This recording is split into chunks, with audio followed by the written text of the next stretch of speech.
கர்த்தருடைய பரிசுத்த நாமத்திற்கு மகிமை உண்டாகட்டும். இந்த அதிகாலை வேளையில் முதல் ஆராதனையில் பங்கு பெற்று கொண்டிருக்கிற உங்கள் அத்தனை பேரையும், நேரலையில் இணைக்கப்பட்டிருக்கிற அத்தனை பேரையும், வானத்தையும் பூமியையும் படைத்த ஆண்டவராகிய இயேசுவின் நாமத்தில் முதலாவது அன்போடு நான் வாழ்த்து சொல்லி, அற்புத இயேசு ஊழியத்தின் சார்பாக நான் வாழ்த்துதலை பதிவு செய்து கொள்கிறேன். இந்த காலை வேளையில் நமக்கு கர்த்தர் தியானிக்கும்படியாய் கொடுத்த தேவனுடைய வார்த்தை கலாத்தியருக்கு எழுதின நிருபம் 4ஆம் அதிகாரம் 261 பக்கம், புதிய ஏற்பாட்டில் 261 பக்கம், கலாத்தியருக்கு எழுதின நிருபம் 4ஆம் அதிகாரம் 18வது 19வது வார்த்தையை நம்ம எல்லாரும் இருக்கிற இடத்துல வாசிக்கலாம். தேவனுக்கு மட்டும் மகிமை உண்டாகட்டும். 4ஆம் அதிகாரம் 18, 19வது வசனம். நல் விஷயத்தில் வைராக்கியம் பாராட்டுவது நல்லதுதான். அதை நான் உங்களிடத்தில் இருக்கும் பொழுது மாத்திரமல்ல, எப்பொழுதும் பாராட்ட வேண்டும். என் சிறு பிள்ளைகளே, கிறிஸ்து உங்களிடத்தில் உருவாகும் அளவும் உங்களுக்காக மறுபடியும் கர்ப்ப வேதனைப்படுகிறேன்.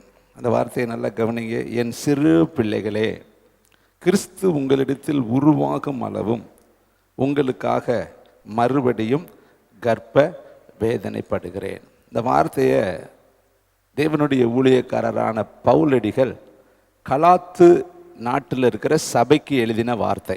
நீங்கள் பாருங்களேன், 1ஆம் அதிகாரம், கலாத்தியருக்கு புஸ்தகம் 1ஆம் அதிகாரம் 2வது வசனத்தை பார்க்கலாம். என்னோடு கூட இருக்கிற சகோதரர் எல்லாரும் கலாத்தியா நாட்டிலுள்ள சபைக்கு எழுதுகிறதாவது. அப்போ இந்த நிருபம் யாருக்கு எழுதப்பட்டது? தனி நபர் அல்ல, ஒரு குடும்பத்திற்கு அல்ல, ஒரு ஊழியத்திற்கு அல்ல, சபைக்கு எழுதப்பட்ட தேவனுடைய வார்த்தை. இந்த சபையில் இருக்கிறவர்களை பார்த்து இவர் சொல்கிறாரு, நல்ல விஷயத்தில் வைராக்கியம் பாராட்டுறது நல்லது தான். அப்போ நமக்குள்ள சபைக்குள்ள ஒரு வைராக்கியம் இருக்கணும். எதை குறித்து? நல்ல விஷயத்தில் வைராக்கியம் தேவை என்று பவுலடிகள் நல்ல விஷயத்துக்காக வைராக்கியம் பாராட்டணும். நல்லதல்லாத விஷயத்தில் நம்ம வைராக்கியமாக இருக்கக்கூடாது. அது நமக்கும் நம்முடைய ஊழியத்திற்கும் குடும்பத்திற்கும் பரலோகத்திற்கும் ஏற்புடையது அல்ல. அடுத்த வார்த்தையை நீங்கள் உற்றுத்து பார்த்தா சொல்கிறாரு, என் சிறு பிள்ளைகளே. அப்போ சபையில் இருக்கிறவங்களாம் பிள்ளைகளா அப்படின்னா கட்டாயம் அவருக்கு பிள்ளைகள் தான். ஏனென்றால் அவர் சொல்கிறாரு பாருங்களேன், கிறிஸ்து இயேசு உங்களிடத்தில் உருவாகும் அளவும் உங்களுக்காக நான் மறுபடியும் கர்ப்ப வேதனைப்படுகிறேன். அப்போ சபையில் இருக்கிறவங்களுக்குள்ள இன்னும் என்ன உருவாகலைன்னு அவர் எழுதுறாருன்னா, கிறிஸ்து உருவாகவில்லை. சபைக்குள்ளே இருந்தால் பரலோகம்னு இல்லைங்க, சபைக்குள்ளே இருந்தாலும் இயேசு உங்களுக்குள்ளே இருக்கணும். ஊழியம் செய்தால் பரலோகம்னு இல்லை. நான் காலையில் ஆண்டவர்கிட்ட சொன்னேன், மற்றவங்களுக்கு பிரசங்கம் பண்ணுகிற நான் தானே ஆகாதவனாய் போகாதபடி என் சரீரத்தை ஒடுக்கி கீழ்ப்படுத்தணும். அப்போ நானும் ஆண்டவர் இடத்துல நான் ஊழியம் செஞ்சிட்டதுனால பரலோகம்னு எங்கேயுமே எழுதப்படலை. ஊழியம் செஞ்சவங்கெல்லாம் பரலோகம் போகலாம்னா ஊழியம் செஞ்சுட்டு போயிடலாம், அப்படி கிடையாதுங்க. ஊழியம் என்பது ஒரு வேலை. ஆனால் வேலை செய்கிறவனும் யாருக்குள்ளே இருக்கணும்? இயேசு கிறிஸ்துவுக்குள்ளே உண்மையாக இருக்கணும். அப்போ ஊழியம் செய்வதனால் பரலோகமும் கிடையாது, சபைக்குள்ளே இருக்கிறதுனாலும் பரலோகம் கிடையாது, வேதத்தை வச்சுக்கிறதுனாலும் பரலோகம் கிடையாது. நம்ம இயேசுக்குள் இருந்தால்தான் பரலோகம். அதை நம்ம மறந்துடக்கூடாது. அப்போ கலாத்து சபைக்கு பவுல் என்ன எழுதுறாரு? கிறிஸ்து உங்களிடத்தில் உருவாக மளவும். அப்போ இன்னும் உருவாகலை, ஆனால் சபைக்குள்ளே இருக்கிறாங்க. அங்கே என்னெல்லாம் இருக்குதுன்னு மேல் பகுதியில் நீங்கள் வாசித்து பார்த்தீங்கன்னா நிறைய சண்டைகள், சச்சரவுகள், பிரச்சனைகள், காலங்கள், நேரங்கள், சமயங்கள், சந்தர்ப்பங்கள், இதெல்லாம் பார்க்குற ஆளு பூரா அங்கே தான் இருக்கிறாங்க. வைராக்கியம், விரோதம் எல்லாம் இருக்குது, ஆனால் சபைக்குள்ளே அவர்கள் இருக்கிறார்கள். அதனால தான் பவுல் சொல்கிறாரு, இன்னும் உங்களுக்குள்ளே கிறிஸ்து உருவாகவே இல்லை, நான் உங்களுக்காக மறுபடியும் கூட நான் கர்ப்ப வேதனைப்படுறேன். அப்போ ஒரு பிள்ளையை பெற்றெடுக்க ஒரு தாய் கர்ப்ப வேதனைப்பட்டால் தான் ஒரு பிள்ளையை பெற்றெடுக்க முடியும். அப்போ பவுல் சொல்கிறாரு, உங்களுக்காக நான் கர்ப்ப வேதனைப்பட மறுபடியும் அப்போ ஏற்கனவே உங்களை கர்ப்ப வேதனைப்பட்டு தான் பெற்றெடுத்தேன். ஆனால் நீங்கள் கிறிஸ்துவை தொலைச்சிட்டீங்க, கிறிஸ்துவை மறந்துட்டீங்க, கிறிஸ்துவை இழந்துட்டீங்க, கிறிஸ்துவின் சாயல் உங்களுக்குள்ளே இல்லாமல் போச்சு. அவர் எழுதுகிறாரு, ஆவியில் ஆரம்பம் பண்ணின நீங்கள் இப்போ எப்படி போய்கிட்டு இருக்கிறீங்கன்னா, மாம்சத்தில் போய் நீங்கள் என்ன செய்ய போகிறீங்களே, முடிய போகிறீங்களே. ஆரம்பித்தது எதில் ஆரம்பித்தாங்களா? ஆவியில் ஆரம்பிச்சுட்டு அப்படியே போக போக போக அவங்க எங்கே போய்கிட்டு இருக்காங்களாம், மாம்சத்தில் கொண்டு போய் அவர்கள் முடியும்படியாக அவர்களுடைய ஓட்டம் இருக்கிறது. பாருங்கள், 3ஆம் அதிகாரத்தில் 3வது வசனத்தை வாசிங்க. கலாத்தியர் 3:3. ஆவியிலே ஆரம்பம் பண்ணினே நீங்கள் இப்பொழுது மாம்சத்திலே முடிவு பெற போகிறீர்களோ, நீங்கள் இத்தனை புத்தியினர்களோ, இத்தனை பாடுகளையும் வீணாய் பட்டீர்களோ, அவைகள் வீணாய் போயிற்றே. அன்றியும் உங்களுக்கு ஆவியை அளித்து உங்களுக்குள்ளே அற்புதத்தை நடத்தினவர் அதை நியாயப்பிரமாணத்தின் கிரியினாலோ விசுவாச கேள்வியினாலோ எதினாலே செய்கிறார். ஆவியில் ஆரம்பிச்சு ஆனால் இப்போ எங்கே போய் முடியுது? மாம்சத்தில் முடியுது. எபேசு சபை தாங்க, நல்ல சபை தாங்க. அது கிரிகைகளெல்லாம் பாராட்டினார், பிரயாசங்களை பாராட்டினார். ஆனால் ஒன்றை மட்டும் சொன்னார், அன்பில் நீ குறைஞ்சி போயிட்டியே, உன் மேலே எனக்கு வருத்தம் இருக்குனார். அப்போ பார்த்தீங்களா, எல்லாத்துலேயும் நம்ம நேர்த்தியாக இருக்கணும். 9 கட்டளையும் நான் நிறைவேற்றிட்டு 10வது கட்டளை நான் விட்டுட்டேன்னா அதுக்காக கர்த்தர் சந்தோஷப்பட மாட்டார். 10ஐயும் நீ நிறைவேற்றும் பொழுது தான் நீ அவருடைய பிள்ளை என்கிறது அவருக்கு என்ன ஆகுது? சந்தோஷம் வருது. 9 சரியாக இருக்குங்க, 1 தான் ஓட்டேன்னா அந்த 1க்காக அவர் சந்தோஷப்படுகிற தேவன் அல்ல. எபேசு சபையில் எல்லாத்தையும் பாராட்டிட்டு கடைசியில் சொல்கிறாரு, ஆதியில் இருந்த அன்பு உன்கிட்ட இல்லையே என்று உன் பேரில் எனக்கு குறை உண்டு, நான் சீக்கிரமாய் வரப்போகிறேன், அதனால் நீ உன்னுடைய குறைவை என்ன செய்ய? சரிப்படுத்து.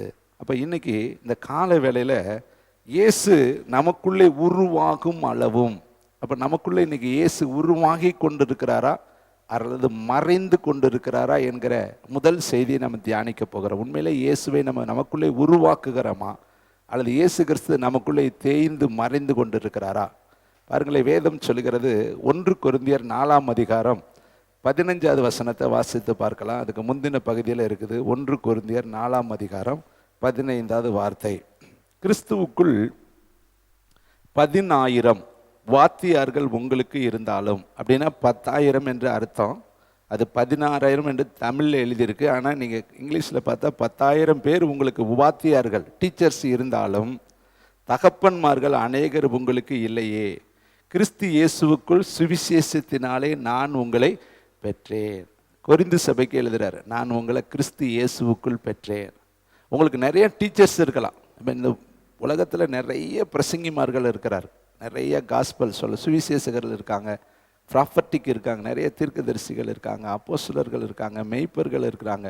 உலகத்தில் எத்தனையோ ஊழியம் இருந்தாலும், ஆனால் உங்களுக்கும் எனக்கு ஒரு தகப்பன் வேணும், உங்களுக்கும் எனக்கும் ஒரு பெற்றெடுத்தவன் வேண்டும், உங்களுக்கும் எனக்கும் ஒரு பிறப்பிடம் வேண்டும், உங்களுக்கும் எனக்கும் ஒரு ஜனிப்பிக்கப்பட்ட இடம் வேணும். ஏன்னா நீங்கள் யாருடைய பிள்ளைன்னு முதல்ல கேட்பாங்க. அது மாதிரி உங்களுக்கு சபை எதுங்க, எந்த மெய்ப்பனுங்க, எந்த இடத்துலங்க நீங்கள் உருவாக்கப்பட்டீங்க, எந்த இடத்துலங்க நீங்கள் தொடப்பட்டீங்க, எந்த இடத்துலங்க ஞானஸ்தானம் எடுத்தீங்க, யாருடைய வம்சத்தில் நீங்கள் வந்து கொண்டு இருக்கிறீங்க உங்களுக்கு எப்படின்னு கேட்பாங்க. அப்போ பவுல் சொல்கிறாரு, நிறைய பேர் பிரசங்கியார் உனக்கு இருக்கலாம், ஆனால் தகப்பன் யார்? ஒருத்தர் தான். நீங்கள் உலகம் பூரா சித்தப்பா இருக்கலாம், பெரியப்பா இருக்கலாம், மாமா இருக்கலாம், மைத்துனர் இருக்கலாம், எல்லாரும் இருக்கலாம், ஆனால் அப்பா எத்தனை பேர் தான் இருக்கணும்? ஒருத்தர். அப்போ நமக்குன்னு ஒரு ஊழியம் இருக்குது, நமக்குன்னு ஒரு ஸ்தாபகம் இருக்குது, நமக்குன்னு ஒரு எல்லாமே கர்த்தர் கொடுத்துருக்கிறார். அதில் நம்ம எப்படி இருக்கணும்னு சொல்கிறாரு பாருங்களே, உண்மையாக இருக்கணும். ஏன்னா நான் உங்களை பெற்றெடுத்தேன். அப்போ கொரிந்து சபைக்கு சொல்கிறாரு பெற்றெடுத்தேன்னு, கலாத்தியா சபைக்கு சொல்கிறாரு நான் மறுபடியும் நான் உங்களுக்கு கற்ப வேதனைப்பட ஆயத்தமாக இருக்கிறேன். ஏன்னா கிறிஸ்து உங்களில் உருவாகலை. கிறிஸ்துவை நீங்கள் மறுதளிக்கிற பிள்ளைகள் மாதிரி உங்களுக்குள்ளே பலவிதமான காரியத்தை நான் பார்க்கிறேன். அப்போ இந்த புதிய வருடத்தில் வந்துட்டோம். இந்த வருஷம் கர்த்தர் நமக்கு ஜீவனை கொடுத்து நம்மளை உள்ளே கொண்டு வந்திருக்கிறாரு. எதற்கு? இயேசுவை நம்மை பிரதிபலிக்க, இயேசுவை நம்மை காண்பிக்க, இயேசுவுக்கு நம்ம சாட்சியாய் மாற, இயேசுவையே பிரகடனப்படுத்த, இயேசுவினுடைய நிருபமாய் நம்ம வாழ்வதற்காக புதிய வாழ்க்கையை கர்த்தர் கொடுத்திருக்கிறார். பாருங்களேன், 2 கொரிந்தியர் புஸ்தகம் 5ஆம் அதிகாரம் 17ஆம் வசனம், ரோமர் 8ஆம் அதிகாரம் 9ஆம் வசனம். வசனத்தை மட்டும் நம்ம பார்க்கலாம், கர்த்தருக்கு மகிமையாக இருக்கட்டும். 2 கொரிந்தியர் 5ஆம், எல்லாரும் வசனத்தை எடுப்போம், கரெக்டான நேரத்தில் முடித்தரலாம். 5ஆம் அதிகாரம் 17ஆம் வசனம். வசனத்தை வாசிங்க, வசனம் பேசும் உங்களோட. இப்படி இருக்க ஒருவன், அது யாரானு இருக்கலாம், ரோமனா இருக்கலாம், கலிலேயனா இருக்கலாம், அல்லது சமாரியானா இருக்கலாம், அல்லது யாரா இருக்கலாம், யூதனா இருக்கலாம், நீங்களா இருக்கலாம், நானா இருக்கலாம், எந்த நாட்டுக்காரனா இருக்கலாம். ஆனால் யாரானாலும் ஒருவன் கிறிஸ்துவுக்குள் இருந்தால் அவன் எப்படி இருக்கிறானா? புது சிருஷ்டியாக இருக்கிறான். என்ன ஒளியணும்? பழசு நம்முடைய வாழ்க்கையில் பழைய துருத்தி, பழைய மாவு, பழைய எண்ணெய், பழைய வாழ்க்கை, பழைய சிந்தை, பழைய நினைவு ஒளியணும். பழையனவைகள் ஒளிந்தன, எல்லாம் புதிதாயின. அப்போ கிறிஸ்துவுக்குள் நம்ம வந்துட்டோம்னா, நமக்குள்ளே இயேசு உருவாகணும்னா, இயேசு நமக்குள்ளே வளரணும்னா, இயேசு நமக்குள்ளே இருக்கணும்னா கர்த்தர் சொல்றார், உங்கள் நடுவில் இருந்து பாவத்தை நிக்கிரகம் பண்ணாவிட்டால் இனி நான் உங்களோடு இரேன். அப்போ இந்த புதிய வருஷத்தில் முதல் வாரத்தில் ஒரு தீர்மானம் எடுக்கணும். எனக்குள்ள பாவம் இருந்தால் இயேசு இருக்க மாட்டார், இயேசு இருந்தால் பாவம் இருக்காது. ரெண்டுக்குமே தொடர்பே கிடையாது. இயேசு வந்துட்டாருன்னா பாவம் வரக்கூடாது, பாவம் வந்துட்டா அவர் உள்ளே வரமாட்டார். ஏன்னா அவர் யார்? பாவத்தை இருந்து நம்மளை ரட்சிக்க வந்தார். அவர் பாவத்தை போக்கக்கூடிய பரிகாரி. வேதம் சொல்லுது, இருளில் இருக்கிற ஜனங்கள் வெளிச்சத்தை கண்டார்கள். அப்போ அருமையான தம்பி தங்கச்சி, இந்த வசனத்தை கூர்மையை பாருங்கள். இந்த வருஷத்தில் நீங்கள் எப்படி இருக்கணும்? கிறிஸ்துவுக்குள் இருக்கணும். அப்போ பழசை கொஞ்சம் என்ன பண்ணணும்? போன வருஷம் எல்லா விதமான செயல்பாடுகள், ஆண்டவருக்கு விருப்பமில்லாத சில காரியங்கள் இருக்குது. உங்களுக்கே தெரியும், யாருமே உங்களை ஜட்ஜ்மெண்ட் பண்ண தேவையில்லைங்க. நான் உங்கள்கிட்ட சொல்கிற அளவுக்கு நான் பெரிய ஆள் கிடையாது. என்கிட்டையும் குறை இருக்குது. அழகா சொல்கிறாரு, உன் கண்ணில் விட்டத்தை வச்சுக்கிட்டு அடுத்தவங்க கண்ணில் இருக்கிற துரும்ப நீ பார்க்குறிய. நம்ம கண்ணில் விட்ட இருக்குது, பெரிய கொட்டை மாதிரி நம்ம வச்சுக்கிட்டு அடுத்தவன் தூசியை பார்த்துட்டு உன் கண்ணில் அப்படி இருக்குன்னு சொல்கிறோம். ஆனால் நம்ம கண்ணில் பெருசு இருக்கு. அருமையானவர்களே, ஒவ்வொருத்தரும் தன்னைத்தானே சரிப்படுத்திக்கிட்டா நம்ம பரலோகத்துக்குள்ளே போயிடலாம். நம்ம நோக்கம் பரலோகம் போகணும், இயேசுவுக்கு சாட்சியாக இருக்கணும், இயேசுவை மகிமைப்படுத்தணும், அவரை உயர்த்தணும், அவருக்கு நிருபமாக இருக்கணும். அதுதான் எய்மை உடைய, அதுதான் கோலை உடைய. நம்ம மற்றவர்களுக்கு முன்னாடி எப்படி இருக்கிறோம், மற்றவங்க நம்மளை என்ன சொல்கிறாங்கிறது முக்கியம் கிடையாது. நான் இயேசுவுக்கு எப்படி இருக்கிறேன். அப்போ இவர் எழுதுகிறார் பாருங்களே, ஒருவன் கிறிஸ்துவுக்குள் இருந்தால் அவன் புது சிருஷ்டியாக இருக்கிறான், பழையனவைகள் எல்லாம் ஒளிந்தன, எல்லாம் புதிதாயின. ரோமருக்கு எழுதின புஸ்தகம் 8ஆம் அதிகாரம் 9ஆம் வசனம் 215வது பக்கத்தை வாசித்து பார்க்கலாம். அங்கே வேதம் சொல்கிறது அழகான ஒரு வார்த்தையை தேவனுடைய ஆவியானவர் ரோமாபுரி பட்டணத்திற்கு பவுலடிகள் எழுதியிருக்கிறாரு. 8ஆம் அதிகாரம் 9ஆம் வசனத்தை வாசிக்கலாமா? தேவனுடைய ஆவி உங்களில் வாசமாய் இருந்தால், நல்லா கவனிங்க, ஆவியானவர் உங்களுக்குள்ளே வந்துட்டாருன்னா, இருந்தாருன்னா, செயல்பட்டாருன்னா, அவர் உங்களுக்குள்ளே கிரியை செய்தார்னா, முதல்ல நீங்கள் யாராக இருக்கக்கூடாது? நீங்கள் மாம்சத்துக்கு உட்பட்டவர்களா இராமல். அப்போ ஆவியானவர் உள்ளே வந்தால் நீங்கள் மாம்சத்துக்கு உட்பட்டவர்கள் அல்ல. நீங்கள் மாம்சத்துக்கு உட்பட்டவர்களாக இருந்தால் ஆவியானவர் உள்ளே வர முடியாது. அப்போ ரெண்டுமே இருக்குது பாருங்கள். ஒரே இடத்துல ஆவியானவர் வந்தால் மாம்சம் வெளியேறிடும், மாம்சம் இருந்தால் ஆவியானவர் உள்ளே வரமாட்டார். இப்போ இந்த வசனத்தை படிங்க. நீ தேவனுடைய ஆவி உங்களில் வாசமாக இருந்தால் நீங்கள் மாம்சத்துக்கு உட்பட்டவர்களாக இராமல் ஆவிக்கு உட்பட்டவர்களாக இருப்பீர்கள். கிறிஸ்துவின் ஆவி இல்லாதவன், எவ்வளோ வேதனையான ஒரு காரியம் பாருங்கள். இயேசு கிறிஸ்துவனுடைய ஆவியானவர் நமக்குள்ளே இல்லாட்டி நம்ம அவருடையவர்களே இல்லை. பேர் வேணால் அழகான பேர் சாலமோன்னு வச்சுருக்காங்க. அடுத்து பார்த்திங்கன்னா இன்னும் பவுல் பேர் வச்சுருக்குறாங்க, மோசே பேர் வச்சுருக்காங்க, இன்னும் பார்த்திங்கன்னா சாமுவேல் பேர் வச்சுருக்குறாங்க. ஆனால் அவங்கள்ட்ட இயேசு இல்லைங்கிறத நம்ம பார்க்குறோம். ஆனால் அவங்க கிரியை நமக்கே காண்பிக்குது. அவங்கள்ட்ட இருக்கிற துர்க்கிரிகளை பார்த்துட்டு பேர் நல்ல நல்ல பேராக இருக்குது. வேதத்தில் இருக்கிற பேரை யாராவது ஒருத்தர் வைக்கிறாங்க, பேர் வச்சுட்டதுனால அவங்க பரலோகத்துக்குரியவர்கள் கிடையாது. பேர் யார் வேணாலும் பெற்றோர் வச்சு விடுவாங்க, ஆனால் பிள்ளை கரெக்டாக இருக்கணுமே. அப்போ இங்கே வேதம் சொல்லுது பாருங்க, தேவனுடைய ஆவி உங்களில் வாசமாக இருந்தால் நீங்கள் மாம்சத்துக்கு உட்பட்டவர்களாக இருக்க மாட்டீர்கள், நீங்கள் ஆவிக்கு உட்பட்டவர்களாக இருப்பீர்கள். கிறிஸ்துவின் ஆவி இல்லாதவன் அவருடையவன் அல்ல. அப்போ இதைத்தான் பவுல் சொல்கிறாரு, கிறிஸ்து உங்களில் உருவாகும் அளவும். அப்போ இன்னும் உருவாகலை. இப்போ நமக்குள்ளே இயேசு எந்த அளவுக்கு இருக்கிறார்? 10%, 5%, 50%, 70%, 90%, 100%? சதவீத கணக்கில் தெரியும். ஓரளவுக்கு இயேசுக்கு இடம் கொடுப்போம், மாம்சத்துக்கு இடம் கொடுப்போம். காலையில் பார்த்தா நம்ம பக்தியாக இருப்போம், மாலையில் பார்த்தா பக்தி விருத்தி அடைந்திருப்போம், வேறு விதமாக இருப்போம். இக்கரையிலும் அக்கறையிலும் நம்ம இருந்தோம்னா வேதம் சொல்லுது, இருமனம் உள்ளவர்கள் தங்கள் வழிகள் எல்லாம் நிலையற்றவர்கள். இயேசுவோடு தான் பேதுரு இருந்தார். அவர் சொன்னார், நீ ஜீவனுள்ள தேவனுடைய குமாரன். அப்போ கர்த்தர் சொன்னார், இது நீ தெரிஞ்சுக்கிட்டலப்பா, பரலோகம் உனக்கு காண்பித்திருக்கு. பாராட்டினார். கொஞ்ச நேரத்தில் இது உமக்கு நேரிடல் ஆகாது என்று சொல்லி இயேசுவை கடிந்து கொண்டார். இயேசு அவனை கடிஞ்சு கொண்டார். அப்பாலை போ சாத்தானே. கொஞ்ச நேரத்தில் மாறிட்டான்.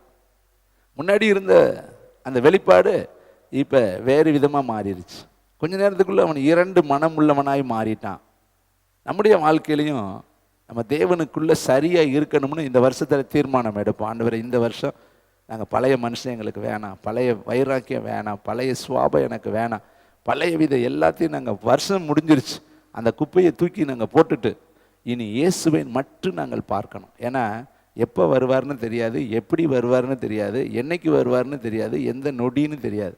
ஆனால் நம்ம அதுக்கு சரியாக இருந்தால் தானே போக முடியும். இங்கே நான் காலையில் ஆண்டவர்கிட்ட ஒப்பு கொடுத்தேன். ஆண்டவர் 3 தடவை இந்த வசனத்தை ஆண்டவர் எனக்கு காண்பித்தார். என்ன சொன்னார்?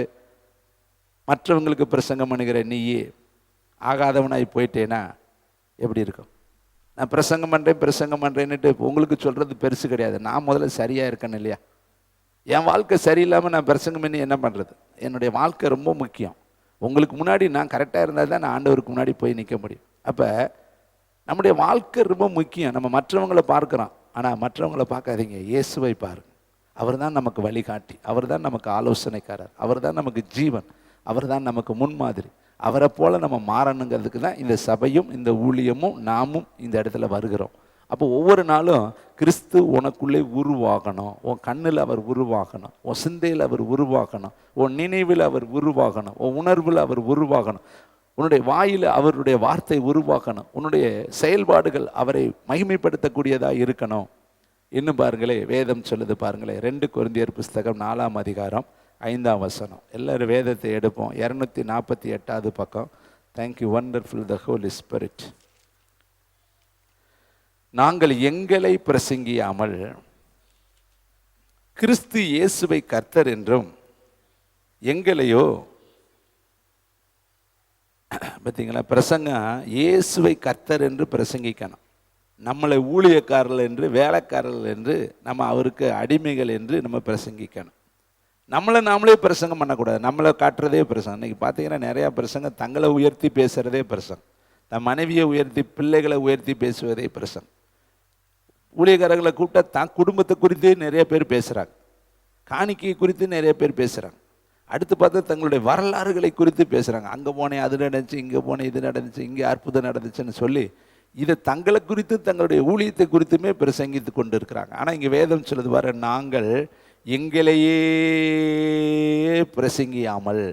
பிரசங்கம் யாரை மட்டும்தான் பிரசங்கிக்கணும்.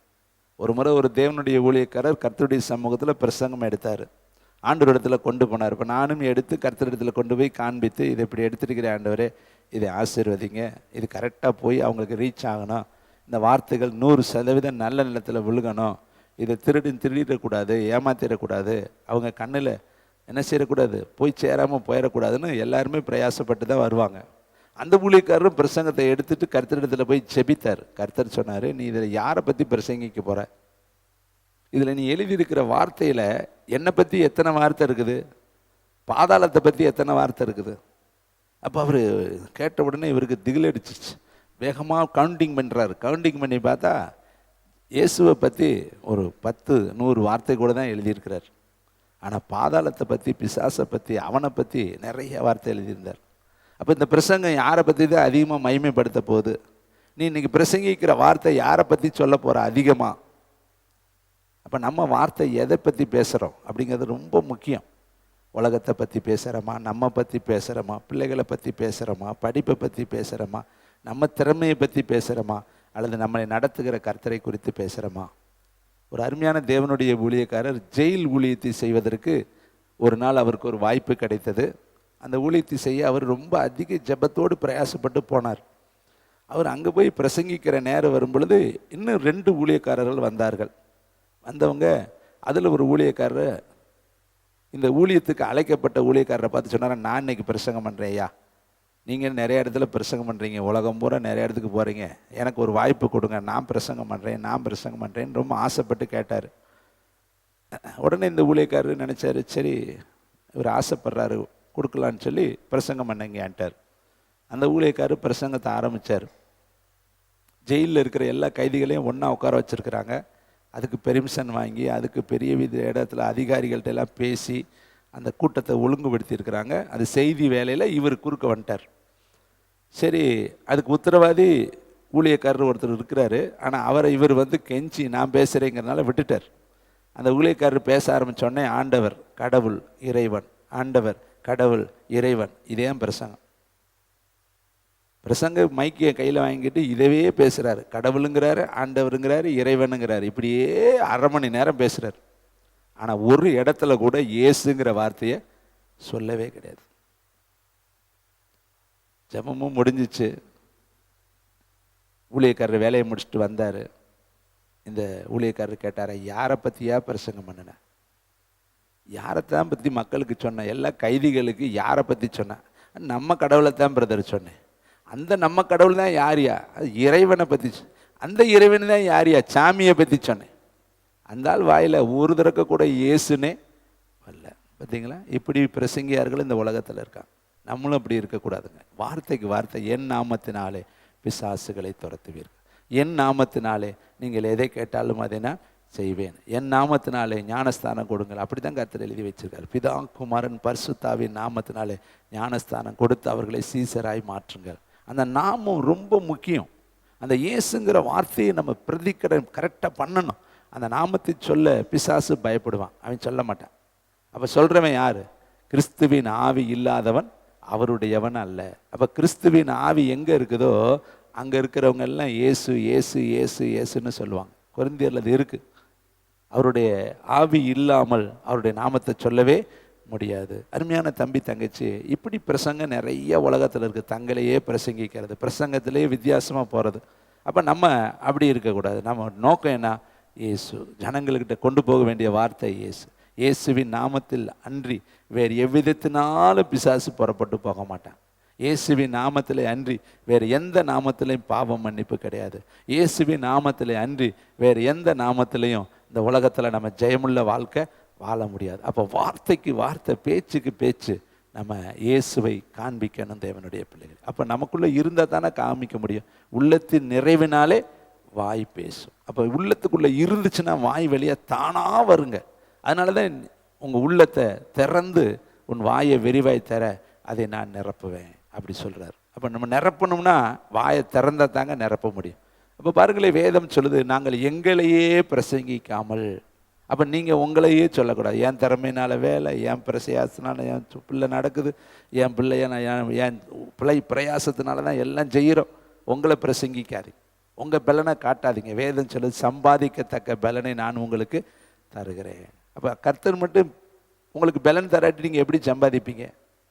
அப்போ உங்களையே நீங்கள் காண்பிக்கிறீங்க. எங்களுக்கு அல்ல கர்த்தாவே, எங்களுக்கு அல்ல, உங்களுடைய நாமத்துக்கே மகிமை வரட்டும். கைத்தட்டி கர்த்தருக்கு நன்றி சொல்லுங்கள். இனிமேல் நாங்கள் அப்படி தான் சொல்லணும். எங்களுக்கு அல்ல கர்த்தாவே, எங்களுக்கு அல்ல, உங்களுடைய நாமத்துக்கே மகிமை வர பண்ணும். இது எங்களால் உண்டானது அல்ல, இது தேவனுடைய ஈவு என்று வேதம் சொல்லுது. தேவனுடைய ஈவு. அப்போ மகிமை அவருக்கு தான், கனம் அவருக்கு தான், புகழ் அவருக்கு தான், கீர்த்தியும் வந்தனமும் எல்லாம் இயேசுவுக்கு தான் நம்ம செலுத்தணும். எந்த ஒரு மனுஷனுக்கு நம்ம கீர்த்தியை செலுத்திடக்கூடாது. மறந்து கூட இது மனுஷர்களால் நடந்துச்சுன்னு சொல்லிடக்கூடாது. எல்லா துதியும் அவர் ஒருவருக்கே. அப்போ இயேசு உங்களில் உருவாகும் அளவும். அப்போ சபைக்குள்ளே இருந்தாலும் இயேசு உருவாகாமல் எத்தனை பேர் இருக்காங்க? இப்போ சில பேர் மோசே 3 மாதம் ஒரே நிலைமையில் இருந்தாங்க, வளரவே இல்லை. இன்றைக்கி ஆவிக்குரிய வாழ்க்கையில் நிறைய பேர் வளராமல் குழந்த மாதிரியே இருப்பாங்க. ஆரம்பத்தில் வந்தவங்க கூட நிறைய பேரை பார்த்திங்கன்னா வளர்ச்சியே இருக்காது. ஆவிக்குரிய இன்னும் ஜெபிக்க தெரியல, இன்னும் வேதத்தை தெரியல, படிக்கலை. வாசிக்க சொன்னால் பூரா தப்பாக வாசிப்பாங்க. அதுலேயே நம்ம தெரிஞ்சுக்கலாம் அவங்க வேத படிப்பு எப்படின்னு. கொஞ்சம் நேரம் ஒரு 2 அதிகாரத்தை படிக்க சொல்லி பாருங்களேன், எத்தனை பிழை விடுவாங்க. ரெகுலராக படிச்சுக்கிட்டு இருந்தால் பிழை வராதுங்க. கடன்னு படிப்பாங்க. வசனத்தை ஆரம்பிக்கும் பொழுதே முடிவை சொல்லுவாங்க. அப்போ அவங்க ரைடிங் பண்ணிக்கிட்டே இருக்காங்கன்னு அர்த்தம், தியானிச்சுக்கிட்டே இருக்காங்கன்னு அர்த்தம், அல்லது கேட்டுக்கிட்டே இருக்காங்கன்னு அர்த்தம். ஆனால் சில பேரை பாருங்களேன், ஒரு வசனம் படிக்கங்காட்டி அத்தனை பிழை விடுவாங்க. ஏன்னா அப்போ அவங்களுக்கு அந்த வசனம் இதுவரையும் அவங்க பல முறை அதை படிக்கலைன்னு அர்த்தம். அதுலேயும் நம்ம தெரிஞ்சுக்கலாம். சொல்லி தெரிய வேண்டியது கிடையாது, பார்க்கும் பொழுது தெரிஞ்சிடும். ஜெபிக்க சொன்னால் மூச்சு விட்டுக்கிட்டு கிடப்பாங்க, ஜெபம் வராது. வாயில் முக்குவாங்க, முனகுவாங்க, பெருமூச்சு விடுவாங்க, தடுமாறுவாங்க, வேர்த்து விறுவிறுத்து கையெல்லாம் நடுங்கும். அப்போ தெரிஞ்சுக்க வேண்டியதான் இவங்க தனிப்பட்ட வாழ்க்கையில் எப்படி ஜெபம் பண்ணுவாங்க. அப்போ ஒருத்தரை கொண்டு வந்து யுத்தத்தில் நிறுத்தினாலே அவனுக்கு பட்டயம் தெரியுமா, வெட்ட தெரியுமா, யுத்தம் பண்ண தெரியுமான்னு தெரிஞ்சு போயிருங்க. அப்போ அருமையான தம்பி தங்கச்சி, இயேசு உங்களுக்குள்ளே உருவாகணும். அதுக்கு நீங்கள் கற்ப வேதனை படணும். உங்கள் பிள்ளைகள் கர்த்தருக்குள்ளே வரணும்னா தகப்பன் கற்ப வேதனை படணும். கணவன் கர்த்தருக்குள்ளே வரணும்னா மனைவி கற்ப வேதனை படணும். ஒரு சபையார்கள் எல்லாம் பூரணப்படணும்னா ஊழியத்தில் இருக்கிற பிள்ளைகள் கற்ப வேதனை படணும். இன்னும் பாருங்களேன் சில வசனங்கள். யாக்கோப்பு எழுதின பொதுவான நிருபம் 315வது பக்கம் 4ஆம் அதிகாரம். தேங்க்யூ வண்டர்ஃபுல் த ஹோலி ஸ்பிரிட். எல்லோரும் வசனத்தை பார்க்கலாம். வசனம் தான் நம்மளோடு பேசணும். மனுஷன் பேசி என்றைக்குமே விடுதலை கிடையாது. வசனத்தினால மட்டும்தான் எழுப்புதலை நம்ம பார்க்க முடியும். யாக்கோப்பு எழுதின புஸ்தகம் 4ஆம் அதிகாரம் 1வது வசனம், 315வது பக்கம் எடுத்துட்டீங்களா? உங்களுக்குள்ளே யுத்தங்களும் சண்டைகளும் எதினால் வருகிறது?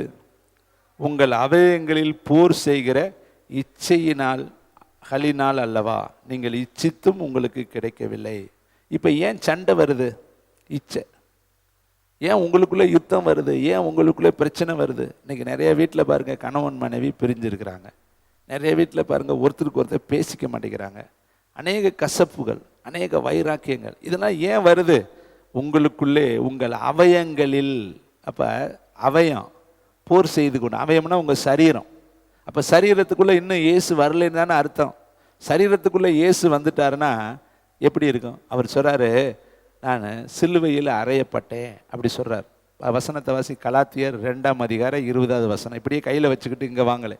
கலாத்தியர் 2ஆம் அதிகாரம் 20வது வசனம், பக்க நம்பரு. தேங்க்யூ, வண்டர்ஃபுல் த ஹோலி ஸ்பிரிட். கிறிஸ்துவோடு கூட சிலுவையில் அறையப்பட்டேன் ஆயிலும். இப்போ பவுல் சொல்கிறாரு, கிறிஸ்துவோடு கூட நானும் அறையப்பட்டிருக்கிறேன். அப்போ அவர் கை சிலுவையில் அடிச்சிருக்கு, காலு சிலுவையில் அடிச்சிருக்கு. அவருடைய இயேசு எப்படி அடிக்கப்பட்டாரோ அதுபோல் நானும் அடிக்கப்பட்டிருக்கேன்னு சொல்கிறாரு. அதுக்காக அவர் சிலுவையில் ஏற்றினாங்க, அடித்தாங்கன்னு அர்த்தம் கிடையாது. அந்த அளவுக்கு தன்னுடைய வாழ்க்கையை கர்த்தருக்கு அவர் என்ன செய்யப்படுறாரு? கொடுக்குறாரு. இப்போ இங்கே பாருங்களே, எதனால் உங்களுக்கு சண்டை வருகிறது? மாம்சத்தில் போர் செய்கிற, உங்கள் அவயங்களில் போர் செய்கிற இச்சையினால் அல்லவா? அப்போ உங்கள் அவயங்களை சிலுவையில் அறைந்திருந்தா போர் செய்வீங்களா? போர் வருமா? வீட்டில் சண்டை வருமா? இன்னைக்கு பார்த்தீங்கன்னா வார்த்தையே பார்த்தா கிறிஸ்தவன் தான் சொல்கிறாங்க, ஆனால் வார்த்தையெல்லாம் பார்த்தா உலக மனுஷன் மாதிரியே பேசுகிறாங்க. வல்கர் வேடெல்லாம் வருது.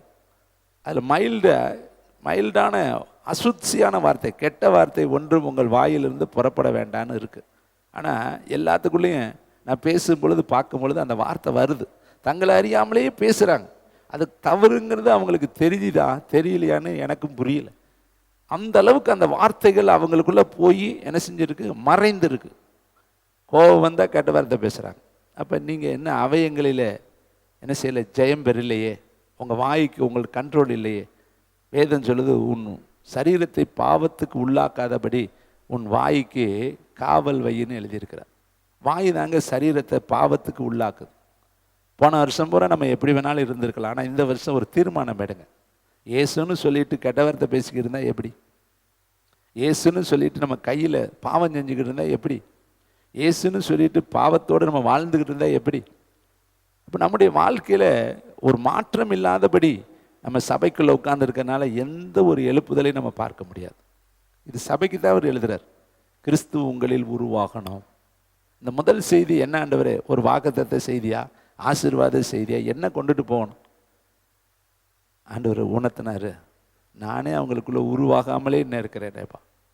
இன்னும் என்னை கை குழந்த மாதிரியே அவங்க பார்க்குறாங்களே, இன்னும் என்னை ஒரு மூலையில் வச்சுருக்காங்களே, நான் உருவாக வேண்டும் என்று போய் சொல்லும். இன்னும் அவர்களுடைய கண்களில், சிந்தைகளில், நினைவுகளில், உணர்வுகளில், வாழ்க்கையில், தொழிலில், பிரயாசத்தில், எல்லாத்துலேயும் என்னை அவர்கள் காண்பிக்கும்படி அவர்கள் மாறணும். அப்போ பவுல் எழுதுறது நல்ல ஒரு வார்த்தையில், உருவாகணும், மறுபடியும் உருவாகணும். அப்போ நமக்குள்ள ஒரு தீர்மானம் எடுங்க, இனி எல்லா காரியத்திலும் இயேசுவை நான் காண்பிக்கணும். இயேசு தான் என்னுடைய ஜீவன். பவுல் அழகா சொல்றார், கிறிஸ்து எனக்கு ஜீவன், சாவு எனக்கு ஆதாயம். லாபமாக இருக்கிறது எல்லாத்தையும் நஷ்டமும் குப்பையும் என்று எண்ணினேன். பின் ஆனவைகளெல்லாம் மறந்துட்டு முன் ஆனவைகளை நோக்கி பரம அழைப்புதலின் பந்தய இலக்கை நோக்கி நான் தொடர்கிறேன். அந்த கிறிஸ்துவின் பரம அழைப்புதலின் பந்தய பொருள், அந்த இலக்கை நோக்கி நான் ஆசையாய் நான் தொடர்கிறேன். அருமையான தம்பி தங்கச்சி, இங்கே வேதம் சொல்லுது, எதுக்கு உங்களுக்குள்ள சண்டை வருது? இன்னைக்கு எத்தனை வீட்டுக்கு சாட்சி இல்லை தெரியுமா? சொல்கிறாங்க, உங்களை பற்றி பக்கத்து வீட்டுக்காரங்க சொல்கிறாங்க, அவங்க வீட்டுக்காரங்க, ஐயோ கெட்ட வார்த்தை, சண்டை, உங்களுக்கு தெரியுமா அப்படின்னு எங்கள்கிட்ட கேட்குறாங்க. உங்கள் வீட்டை பற்றி பக்கத்து வீட்டில் சொல்கிறாங்க. உங்கள் வீட்டில் நடக்கிற சண்டையை அவங்க சொல்கிறாங்க, இந்த வீட்டில் இத்தனை சண்டை நடக்குது, இத்தனை கெட்ட வார்த்தை பேசுகிறாங்க, இப்படி இவங்கெல்லாம் ஜெபிக்கிறாங்களான்னு அவங்க எங்களை கேட்குறப்ப நாக்க பிடிங்கிற மாதிரி எங்களுக்கு இருக்குது. நம்ம இங்கே வந்து உட்கார்ந்து இருக்கிறோம், ஆனால் பக்கத்து வீடு எதிர்த்த வீடு உங்கள் தெருவில் சாட்சி வேதம் சொல்லுது. நீங்கள் எங்கெல்லாம் சாட்சியாக இருக்கணும்னு கர்த்தர் சொல்லியிருக்காரு தெரியுமா? அப்போஸ்தலர் புஸ்தகம். தேங்க்யூ வண்டர்ஃபுல் த ஹோலி ஸ்பிரிட். வாசிக்கலாமா? அப்போஸ்தலர் 1ஆம் அதிகாரம். தேங்க்யூ வண்டர்ஃபுல் த ஹோலி ஸ்பிரிட். வாசிப்போமா? 8வது வசனம்.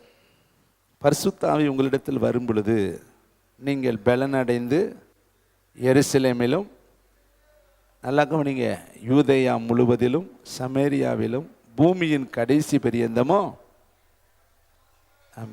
நம்ம சாட்சிங்க, விட்னஸ். இயேசுவுக்கு சாட்சி யார் தெரியுமா? நீ தான். இயேசு உயிரோடு இருக்கிறாருங்கிறதுக்கு ஒன்றை வச்சு தான் சொல்ல முடியும். இந்த வேதத்தில் இருக்கிற 66 புஸ்தகம் நிருபம், 67வது புஸ்தகம் நீயும் நானும், நடமாடக்கூடிய நிருபம். நம்மளை பார்த்தா இயேசுவை பார்க்கணும், நம்மளை பார்த்தா இயேசுவை படிக்கணும். இவங்க தான்ப்பா கிறிஸ்தவர்கள்னு சொல்கிற அளவுக்கு நம்முடைய வாழ்க்கை இருக்கணும் தம்பி தங்கச்சி. அதான் சபை. சபை சாட்சியாக இருக்கணும். சபை விசுவாசிகள் சாட்சியாக இருக்கணும். நம்மகிட்ட கரை, பிழை, மாசு, மறு, குற்றம் இருக்கக்கூடாது. முயற்சிக்கணும். அதுக்காக நம்ம விளைக்கரையும் கொடுக்கணும். அதுக்காக நம்ம பிரயாசப்படணும். இயேசுவை காண்பிக்க தானே இந்த வாழ்க்கை. அதுக்கு தானே ஞானஸ்தானம் எடுத்தோம். அதுக்கு தானே பாவ மன்னிப்பை பெற்றுக்கொண்டோம். பாவத்துக்கு செத்து நீதிக்கு பிழைக்கு தானே ஞானம் பெற்ற பின்பு பெற்ற ஸ்தானம். அப்போ இன்றைக்கி நம்ம இயேசுவை காண்பிக்கிறோமா, பாதாளத்தை காண்பிக்கிறோமா? இங்கே வேதத்தில் சொல்லப்பட்டு உங்களுக்குள்ளே யுத்தங்கள் எதுக்கு வருது, சண்டைகள் எதுக்கு வருது? இதெல்லாம் உங்களுக்குள்ளே உங்கள் அவயங்களில் போர் செய்கிற இச்சைகளினால் அல்லவா? அப்போ நம்ம அவயத்தில் போர் இருக்கக்கூடாது. நம்ம அவயம் பூரா, கண்ணு ஒரு அவயம், காது ஒரு அவயம், கை ஒரு அவயம், மூக்கு ஒரு அவயம், கால் ஒரு அவயம், ஒவ்வொரு பாடியில் இருக்கிற ஒவ்வொரு பார்ட்ஸும் ஒரு அவயம். அதெல்லாம் இந்த அவயத்தில் போர் இருக்கக்கூடாது. அடுத்த பாருங்களே, 3ஆம் அதிகாரம், அதே யாக்கோப்பு எழுதின புஸ்தகம் 3ஆம் அதிகாரம் 14வது வசனம். உங்கள் இருதயத்தில் என்ன இருக்கு? கசப்பு. காயின் கசந்தான், சவுலு கசந்தான். தாவீதை பார்த்தோன்னே சவுலு காய் மகாரமாக பார்க்குறான். பார்த்தீங்களா? அங்கே பாருங்க, காயின்னு ஆபேலை காய் மகாரமாக பார்க்குறேன். இங்கே சவுலு தாவீதை காய் மகாரமாக பார்க்குறேன். ஏன்? ஆபேல் காணிக்கையை ஏற்றுக்கிட்டாருன்னு காயனுக்கு வருத்தம், தாவீது ராஜாவாக போகிறான்னு சவுலுக்கு வருத்தம்.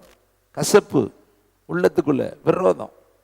இப்போ நமக்குள்ளேயும் இந்த புதிய ஆண்டில் இருதயத்தில் கசப்பான வைராக்கியம், நமக்குள்ளே நல்ல விஷயத்தில் வைராக்கியம் இருக்கணும்.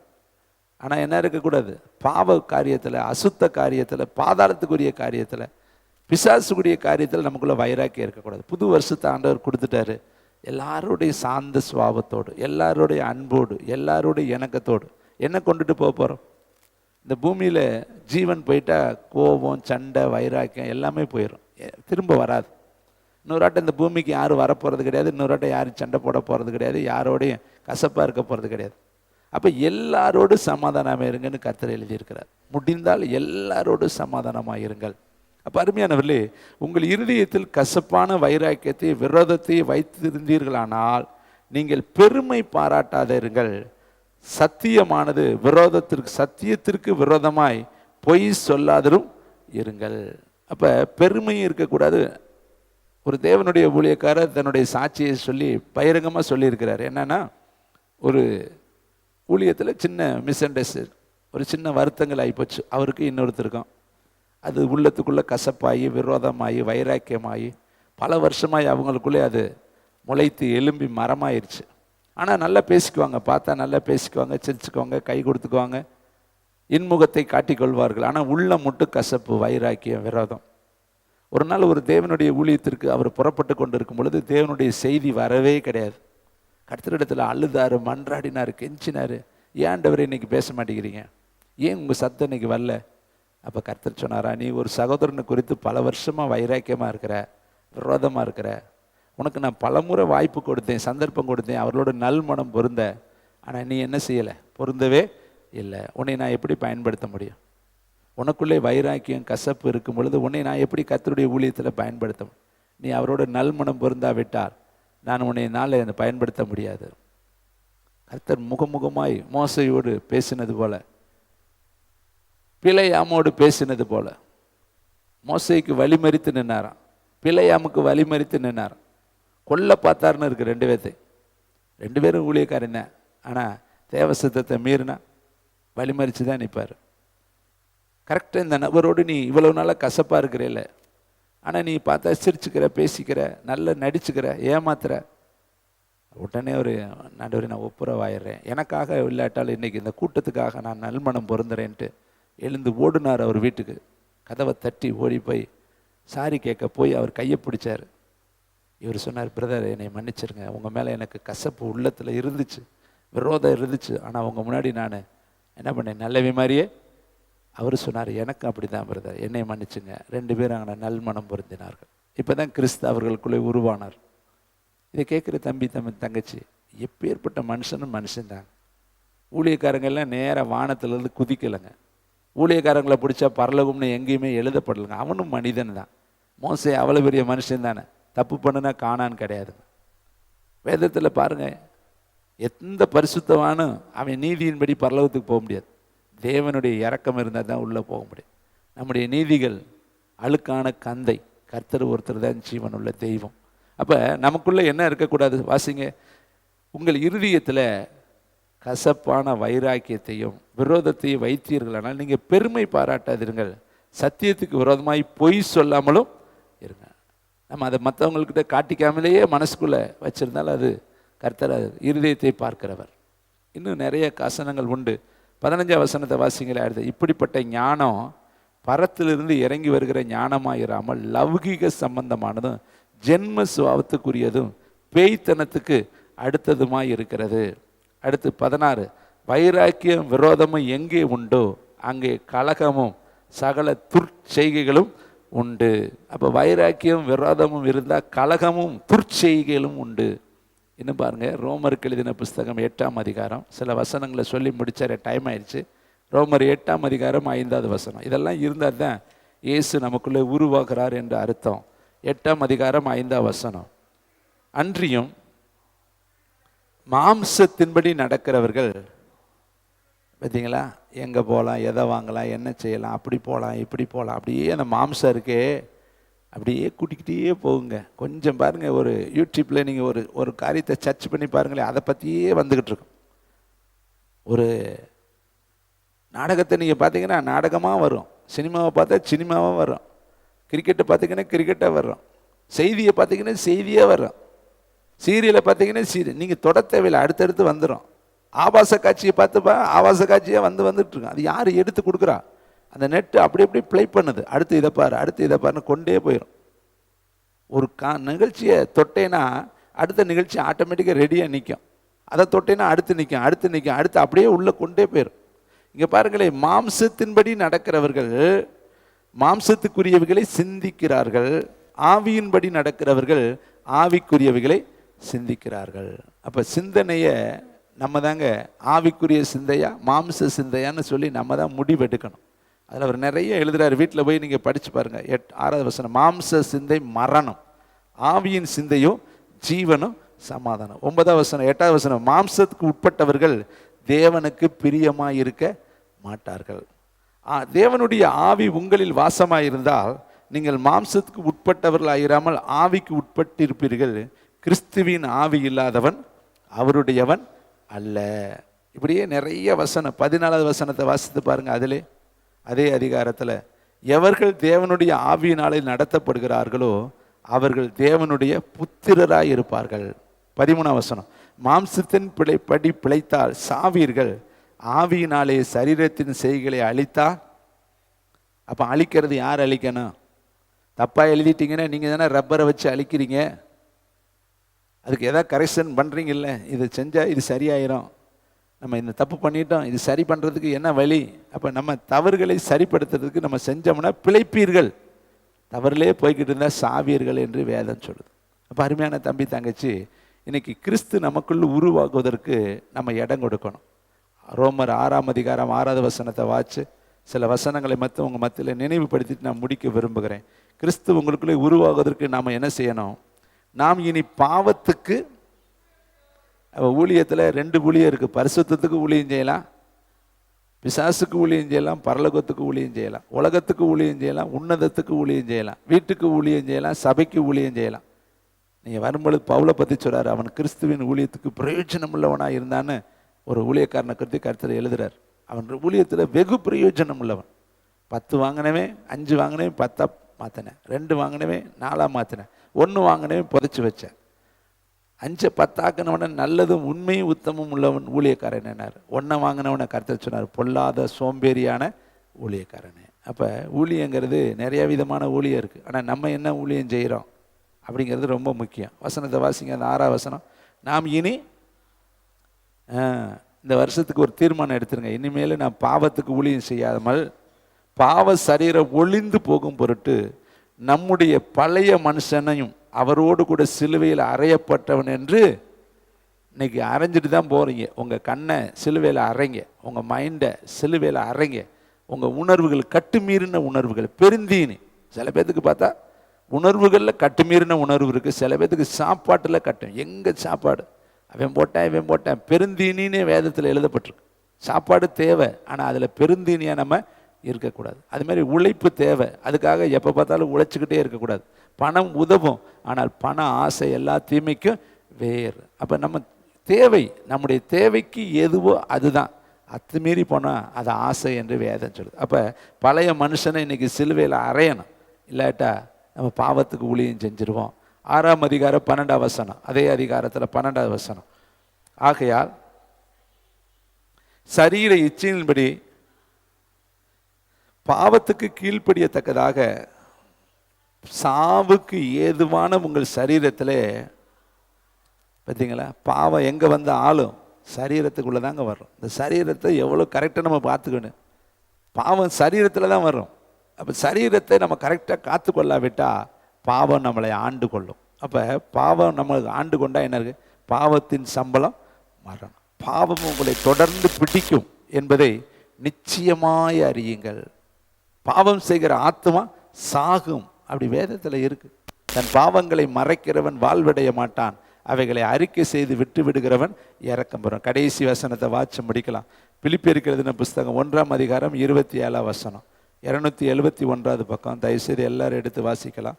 271வது பக்கம். Thank you holy spirit.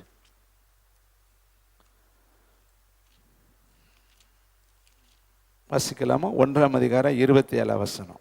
நான் வந்து உங்களை கண்டாலும், உங்களுக்கு யார் வந்து சொல்லிக்கிட்டே இருந்தால் தான் நம்ம கரெக்டாக நடக்கணுமா? இன்னைக்கு நம்ம ஒருத்தர் சொன்னாத்தான் நடக்கணும்னு அவசியம் கிடையாதுங்க. பவுல் பிலிப்புக்கு எழுதுறாரு பாரு, நான் வந்து உங்களை கண்டாலும் நான் வராமல் இருந்தாலும் நீங்கள் ஒரே ஆவியில் உறுதியாயிருந்து ஒரே ஆத்துமாவிலே சுவிசேஷத்தின் விசுவாசத்துக்காக கூட போராடி எதிர்க்கிறவர்களால் ஒன்றும் மறலாது இருக்கிறீர்கள் என்று உங்களை குறித்து நான் கேள்விப்படும்படி எவ்விதத்திலும் நீங்கள் கிறிஸ்துவின் சுவிசேஷத்துக்கு பாத்திரராக மாத்திரம் நடந்து. பார்த்தீங்களா, ஒருத்தர் வந்து பார்த்து பார்த்து பார்த்து பார்த்து எத்தனை காலம் இப்படி சொல்ல முடியும்? ஒருத்தர் சொல்லி சொல்லியே ஜெபிக்கிறதா, சொல்லி சொல்லியே பாட்டு பாடுறதா, சொல்லி சொல்லியே ஆராதனை நடத்துறதா. சின்ன பிள்ளையா இருக்கிறப்ப வாயில் ஊட்டி விட்டோம், பெரிய பிள்ளையாயிட்டா அதை தானே சாப்பிடணும்.